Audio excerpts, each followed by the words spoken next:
दिल्ली में झारखंड की लड़कियों का शारीरिक शोषण की खबरें रुक नहीं रही हैं। गुमला में एक बार फिर ऐसा ही एक मामला सामने आया है जिसमें प्लेसमेंट एजेंसियों के तहत काम करने वाली लड़कियां गर्भवती हुई, फिर उन्हें अपने बच्चे एजेंसी के माध्यम से बेचे। झारखंड की मासूम बेटियां गरीबी की चक्की और भूख की भट्टी से बचने के लिए दिल्ली जैसे महानगर का रुख करती हैं।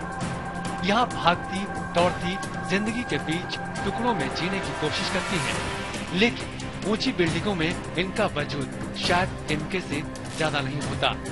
प्लेसमेंट एजेंसियों के माध्यम से ये घरों में काम करती हैं, लेकिन इस बीच इनमें से कुछ शारीरिक शोषण की शिकार हो जाती हैं या फिर किसी अन्य कारण से भी। अजीबोगरीब स्थिति तब बन जाती है जब वो गर्भवती हो जाती हैं। मानव व्यापार जैसे जघन्य अपराध पर काम करने वाली संस्था CWC की पहल से ये मामला पुलिस के सामने पहुंचा। वो लड़की थी कहीं किसी के पास 3 साल थी, वहाँ से निकल कर फिर किसी के पास 2 साल थी, उसको वेतन वगैरह भी नहीं मिला अपना मजदूरी। तब वैसे स्थिति में हम लोग पास आई थी कि मजदूरी भुगतान कराने के लिए, और उसी टाइम हम लोग को पता चला कि वहाँ पर दिल्ली में ये उसके पास शोषण हुआ है, शारीरिक शोषण हुआ है और बच्चा गिराकर फिर दूसरों को बेच दिया जाता है। पता भी नहीं है, किसी ने थोड़ा बहुत बताया था। क्या बताया था? कि बच्चे लोग यहाँ पे होते हैं, उनको बेच देते हैं बोल के। पीड़िता के अनुसार कई लड़कियां दिल्ली में अब भी हैं जो गर्भवती हैं। अब सवाल है कि लड़कियां गर्भवती होती हैं तो इसके पीछे कौन है?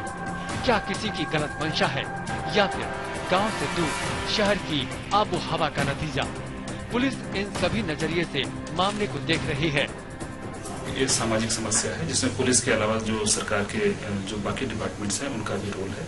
और जहां तक मानव तस्करी की बात है, पिछले 1 साल में हम लोगों ने 42 केस रजिस्टर किए हैं मानव तस्करी से रिलेटेड, और उसमें हम लोगों को काफी सफलताएं भी मिली हैं।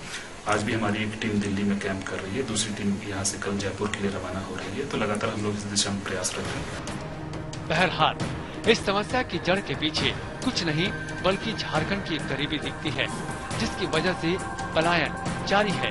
लेकिन राज्य की बेटियों के साथ जो हो रहा है या फिर वो भटक रही हैं, तो आखिर जिम्मेदार है कौन? लेकिन ये सच है कि अपनी अस्मत और अस्मिता दोनों की लड़ाई झारखंड की अवलाद लड़ रही है।